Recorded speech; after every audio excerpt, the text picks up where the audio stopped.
Awesome. Okay. All right. It's great to see all of you. I love you, Marcus. I love you too, Cooper.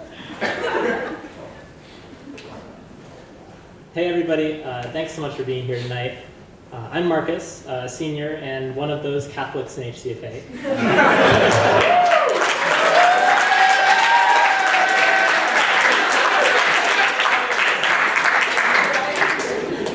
Yes, there are several of us. I'd like to talk a bit about my faith journey during my first couple of years in college, and especially how I came to reconcile issues of truth and unity as they relate to denominational divides in Christianity. Although my denomination is in many ways a major part of my testimony, it is by no means my intent to convert any of you to Catholicism tonight.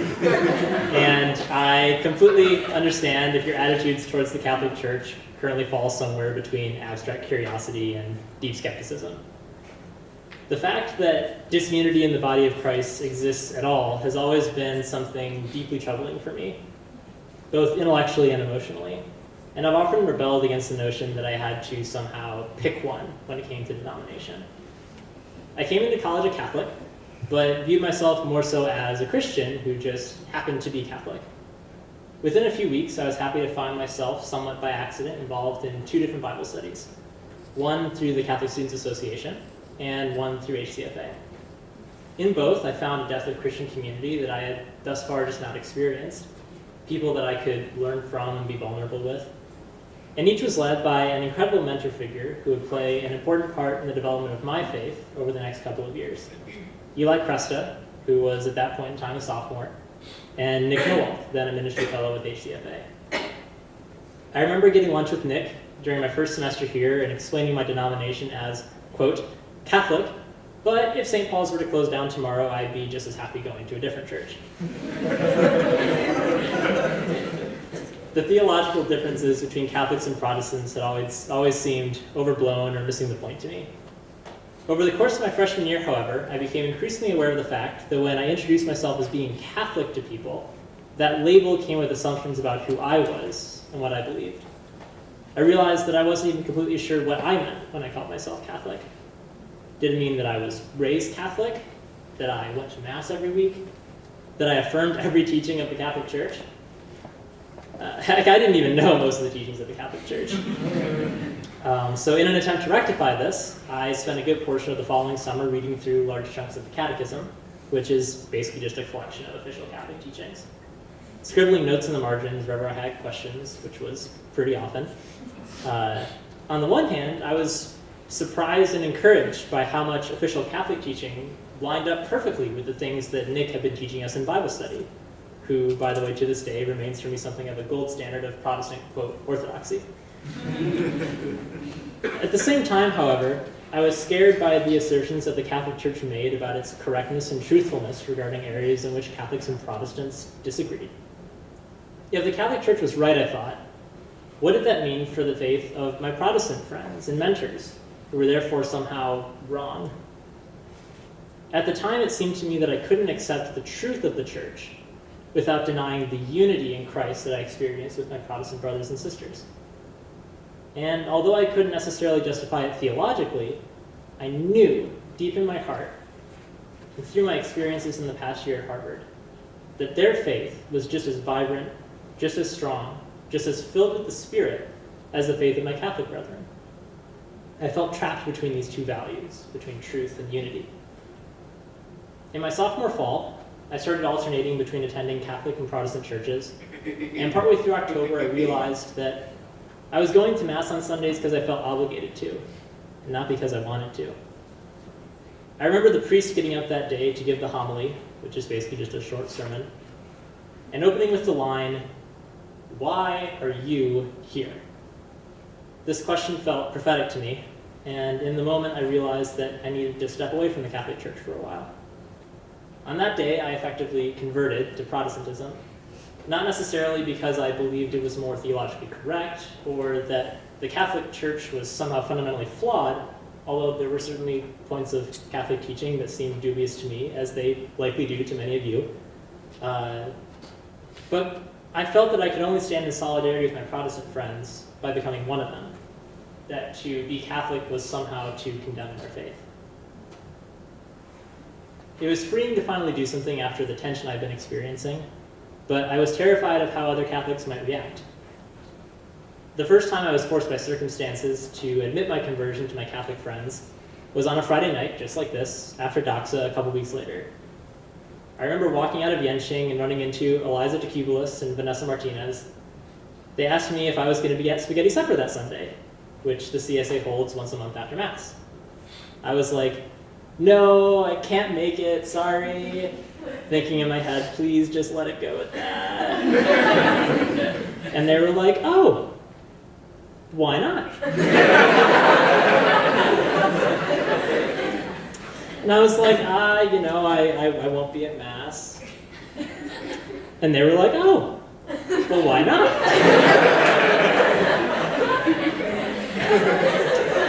And I was like, because I'm not Catholic.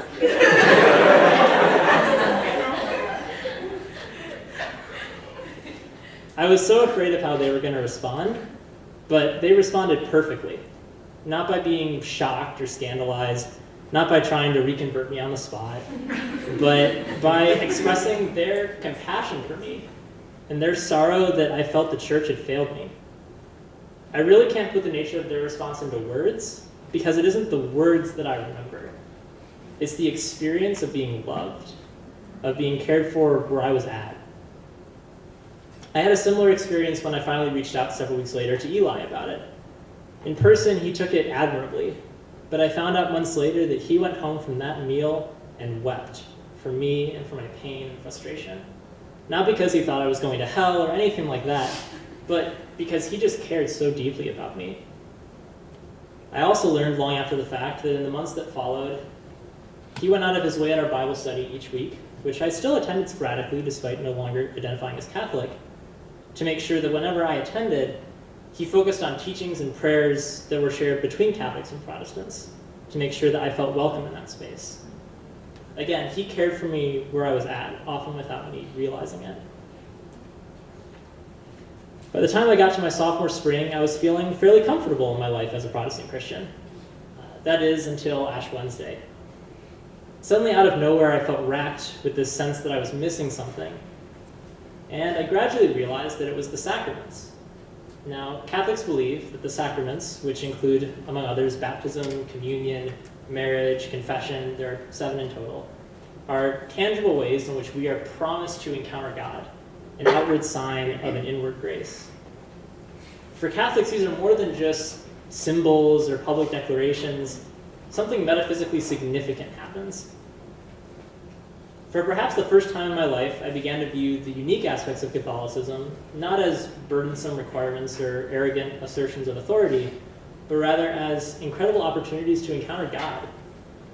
If I'm assured of forgiveness for the sins that I confess honestly to a priest, that's pretty awesome.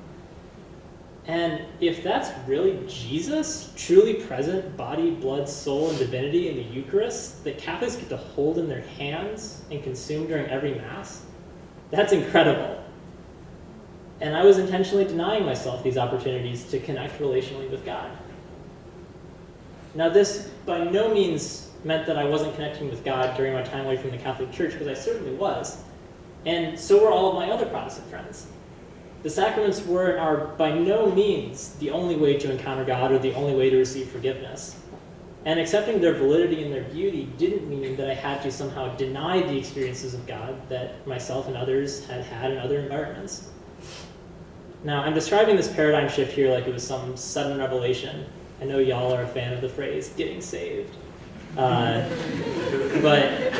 it was more of a slow realization of a yearning for something. And sorry, I just think it's kind of funny. And for many of us, that's really how we come to faith. Not by some critical moment of conversion, not by finally having been able to buy in intellectually to every tenet and doctrine of Christianity, but by realizing a yearning for something, by having experiences with God that we just can't explain. Shortly after Easter, a sequence of kind of crazy events that I won't go into too much detail about here, aside from to say that they involved a somewhat prophetic dream that lined up perfectly with something that Eli had been praying for me in the direction of a charismatic spiritual mentor. It's kind of a long story. Led me to finally return to the Catholic Church. And in that return, it felt like I was finally taking ownership of my faith for the first time. Like I had finally come home. I experienced a kind of existential peace and comfort that I hadn't really experienced before when it came to my faith.